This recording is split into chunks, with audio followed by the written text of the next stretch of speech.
Hello students, good morning.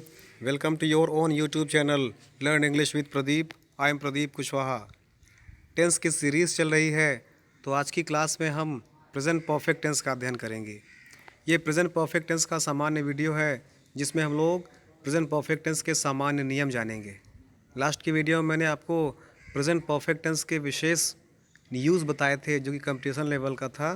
तो ये भी वीडियो बहुत ही महत्वपूर्ण है, क्योंकि हमको जब सामान्य नियम मालूम होगा तभी हम विशेष नियम की ओर बढ़ सकते हैं। तो इसलिए सो गाइस, अगर आपको वीडियो को पूरा जानना है, इस प्रेजेंट टेंस को ठीक ढंग से पहचानना है, समझना है, लर्न करना है, तो वीडियो को अंत तक देखिएगा। तो आइए आज की क्लास शुरू करते हैं। हम लोग पहले पहचान जानते हैं इसका, कि हम लोग कैसे पहचानेंगे कि ये प्रेजेंट परफेक्ट टेंस है। प्रेजेंट परफेक्ट टेंस की पहचान के लिए हम लोग शुरुआत करते हैं, what is present perfect tense. इसकी पहचान कैसे करते हैं, तो पहचान जानते हैं, इस टेंस से प्रकट होता है कि काम अभी अभी समाप्त हुआ है। इस टेंस से प्रकट होता है कि काम अभी समाप्त हुआ है। इस काल के हिंदी वाक्यों की क्रियाओं के अंत में या है, चुका है, चुकी है, चुके हैं, लिया है, लिए हैं, दिया है, दिए हैं आदि शब्द पाए जाते हैं। याद रहेगा, इस टेंस से प्रकट होता है कि काम अभी भी समाप्त हुआ है, और हिंदी वाक्यों में वाक्य के अंत में चुका है, चुकी है, चुके हैं, लिया है, लिए हैं, आ ई ए या दिया, दिए, दिए आदि शब्द पाए जाते हैं। अगर ऐसा कुछ है तो हम पहचान लेंगे कि ये टेंस प्रेजेंट परफेक्ट टेंस में है। आइए अब जानते हैं इसके रूल्स ऑफ ट्रांसलेशन करने के नियम। तो शुरुआत करते हैं अफर्मेटिव सेंटेंस से। सकारात्मक वाक्य से इसकी शुरुआत करते हैं, अफर्मेटिव सेंटेंस से। इसका पहला नियम है ही, शी, इट और एक वचनकर्ता के साथ सहायक क्रिया हैज़ और मुख्य क्रिया की थर्ड फॉर्म का प्रयोग करते हैं। याद रहेगा, ही, शी, इट और एक वचनकर्ता के साथ हेल्पिंग वर्ब के रूप में हम लोग हैज़ का प्रयोग करते हैं और मुख्य क्रिया की थर्ड फॉर्म का प्रयोग करते हैं। एग्जाम्पल के द्वारा समझिएगा, जैसे उसने अपना खाना खा लिया है। उसने, ही सिंगुलर नंबर है, सिंगुलर नंबर के लिए हम लोग हैज़ का प्रयोग करते हैं। तो ही हैज़, और वर्ब की थर्ड फॉर्म, मेन वर्ब की थर्ड फॉर्म, तो ही हैज़ ईटन, और लास्ट में ऑब्जेक्ट हिज फूड, अपना भोजन। तो उसने अपना खाना खा लिया है, he has taken his food. उसी प्रकार से महेश ने एक गाना गाया है। महेश गाना गाया है या गाना गा चुका है, काम हो चुका है अभी भी रिसेंटली, तो महेश ने गाना गाया है। महेश सिंगुलर नंबर है तो हैज़, और वर्ब की थर्ड फॉर्म सिंग, सैंग, संग, तो महेश हैज़ संग अ सॉन्ग। ठीक है ना। उसने अपना खाना खा लिया है, he has eaten his food. Mahesh ने एक गाना गाया है, महेश हैज़ संग अ सॉन्ग। रूल सेकेंड की बात करते हैं। इसका सेकेंड नियम है, दूसरा नियम कहता है आई, यू, वी, दे और बहुवचनकर्ता के साथ सहायक क्रिया हैव का प्रयोग करते हैं। याद रहेगा, आई, वी, यू, दे और बहुवचनकर्ता के साथ प्लूरल नंबर सब्जेक्ट के साथ हैव का प्रयोग करते हैं और मुख्य क्रिया की थर्ड फॉर्म का प्रयोग करते हैं। जैसे पहला एग्जांपल लिखा हुआ है, मैंने आज एक चोर पकड़ा है। मैंने, आई के साथ हम लोग किसका प्रयोग करते हैं, हैव का प्रयोग करते हैं, आई हैव, और मुख्य क्रिया की मेन वर्ब की थर्ड फॉर्म का प्रयोग करते हैं। तो कैच मीन्स पकड़ना, कैच, काउट, काउट, तो I have cout a thief today. आज के लिए क्या होता है, टुडे, और कल जो बीता हुआ कल है उसके लिए यस्टरडे, जो आने वाला कल है उसके लिए टुमारो। ठीक है, I have caught a thief today, आज मैंने एक चोर पकड़ा है, या मैंने आज एक चोर पकड़ा है, I have caught a thief today. इस प्रकार से हमको समझना है। चलिए कुछ और एग्जांपल को देखते हैं। इसमें एक और एग्जांपल आप ले लीजिए। उन्होंने अपने स्कूल का कार्य समाप्त कर लिया है। उन्होंने अपने स्कूल का कार्य समाप्त कर लिया है। उन्होंने मीन्स दे, बहुत से लोग हैं ना, दे और दे के साथ हैव का प्रयोग करते हैं बहुवचन में, और वर्ब की थर्ड फॉर्म पूरा कर लिया, समाप्त कर लिया मीन्स फिनिश, और फिनिश का थर्ड फॉर्म फिनिश्ड होता है। तो दे हैव फिनिश्ड, और दे के लिए, अपने के लिए दियर का प्रयोग करते हैं। They have finished their school work, they have finished their school work. तो ये हो गया इसमें का बेटा। आज आप लोग इसको ध्यान से पढ़ते चलिएगा। हम लोग निगेटिव की बात करेंगे। अफर्मेटिव सेंटेंस में हमने जाना, और मैंने इससे कुछ एक्सरसाइज भी दे रखी है। एक्सरसाइज का पहला जैसे दिया हुआ है, उसने बहुत सी पुस्तकें खरीदी हैं। उसने, he has bought many books. He has bought many books. Surendra ने अपना कार्य समाप्त कर लिया है। Surendra has finished his work. मैंने अपनी बुरी आदतें छोड़ दी हैं। I have left my bad habits. मैंने अपनी बुरी आदतें छोड़ दी हैं। I have left my bad habits. उसने मेरी पुस्तक चुरा ली है। He has stolen my books. फिर है, उसने कई पाठ लिख लिए हैं। He has written many lessons. वह अपना नाश्ता पहले ही ले चुका है। He has taken his breakfast earlier. फिर है, रेलगाड़ी अभी अभी प्लेटफार्म पर आई है।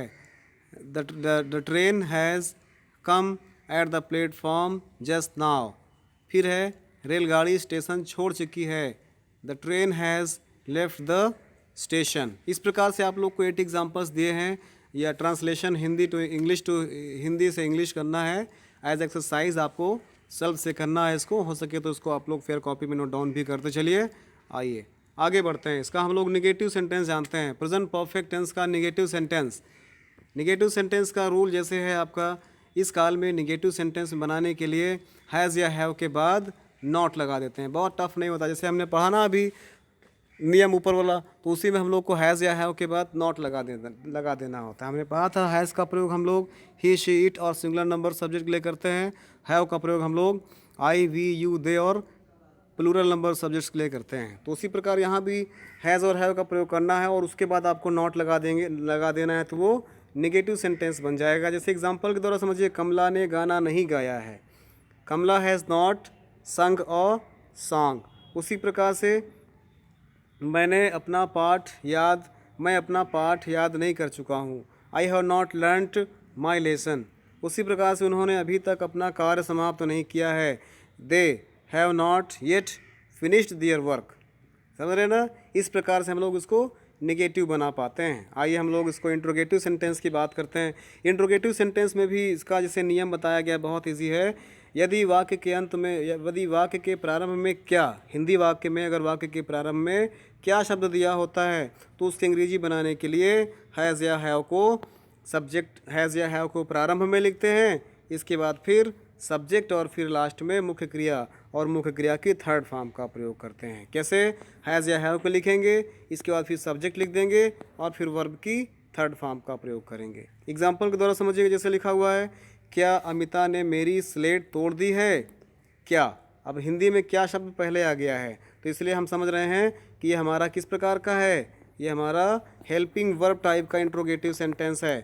जो भी हिंदी वाक्य क्या शब्द से प्रारंभ होते हैं, उनका उत्तर हम लोग यस या नो में दे सकते हैं, और जिनका उत्तर यस या नो में दिया जा सकता है वो सभी हेल्पिंग वर्ब से प्रारंभ होने वाले सेंटेंस होते हैं। और हिंदी वाक्यों में वो क्या शब्द से शुरू होने वाले होते हैं। जैसे, क्या अमिता ने मेरी स्लेट तोड़ दी है? अगर स्लेट तोड़ दी तो आप बोलेंगे हाँ तोड़ दी है, यस। अगर नहीं तोड़ी बोलेंगे नो, नहीं तोड़ी है। तो उसी को हम लोग चेंज कैसे करेंगे? पहले हम लोग हैज़ या हैव का प्रयोग करेंगे। नियम हमको याद रखना है, हैज़ का प्रयोग सिंगुलर नंबर, हैव का प्रयोग प्लूरल नंबर के लिए। तो अमिता सिंगुलर नंबर है तो हम लोग हैज़ का प्रयोग करेंगे। हैज़ पहले आ गया यहाँ पर, हैज़ अमिता। अब ब्रेक मीन्स तोड़ना, break, broke, broken, third form लगाना है वर्ब की, तो हो जाएगा has Amita broken my slate. ठीक है ना? मेरी slate, my slate. Has Amita broken my slate. तो ये हो गया। और एग्जांपल समझिएगा। जैसे दूसरा एग्जांपल इसका दिया हुआ है, क्या उन लड़कियों ने मेरा बटुआ चुरा लिया? बटुआ समझते हैं? बटुआ नहीं समझते हैं? वो घर वाला नहीं। ये बटुआ का मतलब होता है एक प्रकार जो आप पर्स रखते हैं ना, पर्स। हाँ, चाहे लेडीज़ पर्स या जेंट्स पर्स, बटुआ ही होता है वो हिंदी में। पर्स इंग्लिश में बोलते हैं। बहुत अच्छी आप लोग इंग्लिश बोलते हैं, फिर भी आपको लगता है कि आप लोग इंग्लिश नहीं बोल पाते हैं। रियली में आप बहुत सारे वर्ड इंग्लिश के जानते हैं और बोलते भी हैं, but you think that no I don't know English, English is very tough language, I can't speak it, but you can speak easily in slow motion. You need to make a word vocabulary in yourself so that you can easily speak English. So no problem is there. मैं speaking की class अलग से भी बता दूंगा आप लोगों को। तो आज हम लोग टेंस पढ़ रहे हैं। टेंस भी किसी स्पीकिंग क्लास से कम नहीं होती है। तो अभी आप लोग ये देख रहे हैं, क्या उन लड़कियों ने मेरा बटुआ चुरा लिया है? अब देखो, उन लड़कियों ने, प्लूरल नंबर है, बहुवचन है ना, तो हैव का प्रयोग करेंगे। हैव दोज गर्ल्स, उन लड़कियों के लिए क्या होता है, those girls. Have those girls steal stole stolen, have those girls stolen my purse, have those girls stolen my purse. उसी प्रकार से नेक्स्ट है, क्या सीता ने एक मधुर गाना गाया है। सीता सिंगुलर नंबर है तो हैज़ का प्रयोग करेंगे। हैज़ सीता संग अ स्वीट सॉन्ग, क्या हैज़ सीता संग अ स्वीट सॉन्ग, क्या सीता ने एक मधुर गाना गाया है। हैज़ सीता संग a sweet song. Next rule की बात करते हैं इंट्रोगेटिव सेंटेंस का। क्वेश्चन वर्ड टाइप सेंटेंसेस, जो प्रश्नवाचक शब्द हिंदी वाक्यों में बीच में दिए होते हैं, प्रश्नवाचक शब्द में हमेशा WH टाइप होता है, WH स्पेलिंग दिए होते हैं, इसलिए इसको WH टाइप भी कहते हैं। और इनका उत्तर हम कभी भी यस या नो में नहीं दे पाते हैं, इसके लिए किसी सेंटेंस या फ्रेज या क्लॉज की आवश्यकता होती है। जैसे फिर समझिएगा, यदि प्रश्नवाचक वाक्य के बीच में कोई प्रश्नवाचक शब्द जैसे क्या, कहाँ, कब आदि दिया होता है, तब सबसे पहले प्रश्नवाचक शब्द की अंग्रेजी बनाते हैं, फिर हैज़ या हैव का प्रयोग करते हैं, फिर इसके बाद हम लोग सब्जेक्ट और फिर वर्ब की थर्ड फॉर्म का प्रयोग करते हैं। सबसे पहले हम लोग उसी क्वेश्चन वर्ड की इंग्लिश बनाते हैं, फिर हैज़ या हैव का प्रयोग करते हैं, फिर सब्जेक्ट लिखते हैं, फिर इसके बाद वर्ब की थर्ड फॉर्म का प्रयोग करते हैं। जैसे चोर कहाँ भाग गया है, चोर कहाँ भाग गया है, पहले हम लोग क्या लिखेंगे, प्रश्नवाचक शब्द की इंग्लिश लिखेंगे ना, कहाँ, कहाँ के लिए इंग्लिश में क्या होता है, वेयर, वेयर। इसके बाद क्या आएगा, हैज़ या हैव, चोर एक वचन था, वेयर हैज़, फिर क्या आएगा, सब्जेक्ट चोर, द थीफ, वर्ब की third form run away, run ran run, where the thief has, where has the thief run away, क्या where has the thief run away, चोर कहाँ भाग गया है, where has the thief run away. इसके बाद क्या है, उसने क्या किया है, उसने क्या किया है, क्या वाट, वाट के बाद फिर उसने सिंगुलर नंबर में हैज़, वाट हैज़ सब्जेक्ट उसने, ही, वाट हैज़ ही किया, do did done, what has he done, उसने क्या किया है, वाट हैज़ ही डन। इस प्रकार से ये हुआ आपका इंट्रोगेटिव सेंटेंसेस। इसका तीसरा नियम देखते हैं, कहीं पर हाउ मच, हाउ मेनी या विच या हुज का प्रयोग होता है तो याद रखिएगा उससे संबंधित नाउन भी वहाँ पर आती है।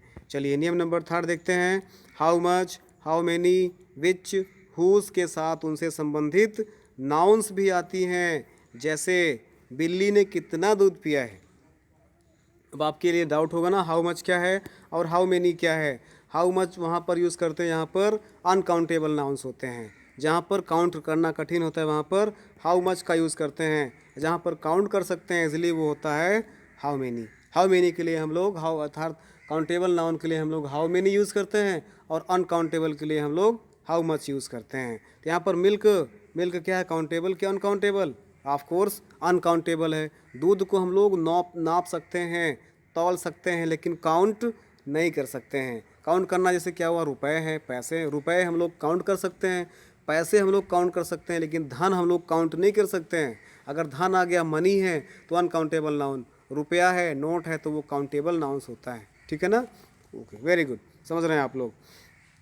तो जैसे बिल्ली ने कितना दूध पिया है, कितना का क्या होता है, हाउ मच, तो हो गया हाउ मच। इसके बाद उससे संबंधित नाउन आएगा, हाउ मच, नाउन क्या है, मिल्क, मिल्क नाउन है, तो हाउ मच मिल्क एक साथ हो गया ना, इसलिए कहा गया हाउ मच, हाउ मेनी, विच या हुज के बाद उनसे संबंधित नाउन्स भी आती हैं। तो हाउ मच के बाद नाउन आ जाएगा, हाउ मच मिल्क, इसके बाद हैज़ का प्रयोग करेंगे, how much milk has the cat drunk. ठीक है, हाउ मच मिल्क, फिर हेल्पिंग वर्ब हैज़, फिर सब्जेक्ट द कैट, फिर मेन वर्ब की थर्ड फॉर्म। तो पूरा मिलाकर के हो जाएगा, बिल्ली ने कितना दूध पिया है, how much milk has the cat drunk. Last में क्वेश्चन मार्क का प्रयोग करते हैं। सेकंड एग्जांपल देख लीजिए, कितने मनुष्य खाना खा चुके हैं, कितने मनुष्य खाना खा चुके हैं, कितने मनुष्य, मनुष्य काउंटेबल है कि अनकाउंटेबल हैं, ऑफ कोर्स काउंटेबल हैं, जनगणना होती है, हम लोग सेंसस 2021 2021 की जनगणना होने वाली है, तो 2011 में हुई थी, हर 10 साल में इंडिया में जनगणना होती है। तो कोई बात नहीं, यहाँ पर जनगणना से मतलब नहीं है, यहाँ पर कितने से हैं, मनुष्य की गणना से है, तो मनुष्य की गणना की जा सकती है, इसलिए काउंटेबल नाउन होगा। और काउंटेबल नाउन के लिए हम लोग कितने के लिए हाउ मेनी का प्रयोग करते हैं। तो यहाँ पर हो जाएगा कितने मनुष्य खाना खा चुके हैं, हाउ मेनी, मनुष्य means persons, how many persons बहुवचन में है तो हैव का प्रयोग करेंगे। तो how many persons have taken their food, अपने के लिए बहुवचन के लिए दियर होता है। How many persons have taken their food, कितने मनुष्यों ने खाना खा लिया है, कितने मनुष्यों ने अपना खाना खा लिया है। रूल 4 देखते हैं इसी का। यदि प्रश्नवाचक शब्द कोई हु WHO हु कर्ता का कार्य कर रहा हो तो अनुवाद में पहले प्रश्न सूचक शब्द के अंग्रेजी या हु का प्रयोग करते हैं, फिर हैज़ या हैव और इसके बाद वर्ब की थर्ड फॉर्म का प्रयोग करते हैं। जैसे यह कुर्सी किसने तोड़ी है, किसने के लिए क्या होता है, हु यहाँ पर क्वेश्चन वर्ड भी है और यहाँ पर हु सब्जेक्ट का भी कार्य कर रहा है, तो इसलिए यहाँ पर हो जाएगा यह कुर्सी किसने तोड़ी है, who has broken this chair. Who के बाद फिर हैज़ का प्रयोग करेंगे, हैज़ या हैव, फिर वर्ब की थर्ड फॉर्म, इसके बाद जो बचेगा उसको लिख देना होता है, ऑब्जेक्ट जो बचता है। यह कुर्सी किसने तोड़ी है, who has broken this chair, last में क्वेश्चन मार्क। उसी प्रकार से तुम्हें बुलाने कौन आया है, कौन, who has come to call you, तुम्हें बुलाने कौन आया है, who has come to call you. नियम नंबर 5 देखते हैं इंट्रोगेटिव सेंटेंस का, प्रेजेंट परफेक्ट टेंस का इंट्रोगेटिव सेंटेंस का रोल 5 है। प्रश्नवाचक वाक्य के निगेटिव होने पर क्रिया से पहले नॉट लगा देते हैं, अर्थात हैज़ या हैव के पहले नॉट लगा दिया जाता है। जैसे हैज़ या हैव के बाद और सब अगर इंट्रोगेटिव है तो सब्जेक्ट के बाद हम लोग नॉट लगा देते हैं। तो इसमें लिखा हुआ है ना यहाँ पर प्रश्नवाचक वाक्य में निगेटिव होने पर क्रिया से पहले नॉट लगा देते हैं। जैसे तुमने अपना कार्य क्यों नहीं किया है, तुमने अपना कार्य क्यों नहीं किया है, क्यों के लिए क्या होता है, why have you not done your work, तुमने अपना कार्य क्यों नहीं किया है, why have you not done your work. तो इस प्रकार से हमें करना है। तो स्टूडेंट्स ये था आज का क्लास। आज की क्लास में हमने प्रेजेंट परफेक्ट टेंस पढ़ा और ये वीडियो को पूरा देखिएगा, अपने दोस्तों को भी शेयर करिए। सो गाइज़ अगर आपको वीडियो पसंद आए तो वीडियो को लाइक और शेयर करें तथा चैनल को सब्सक्राइब करें अगर अभी तक आपने मेरे चैनल को सब्सक्राइब नहीं किया है। So guys thanks for watching the video. जय हिंद।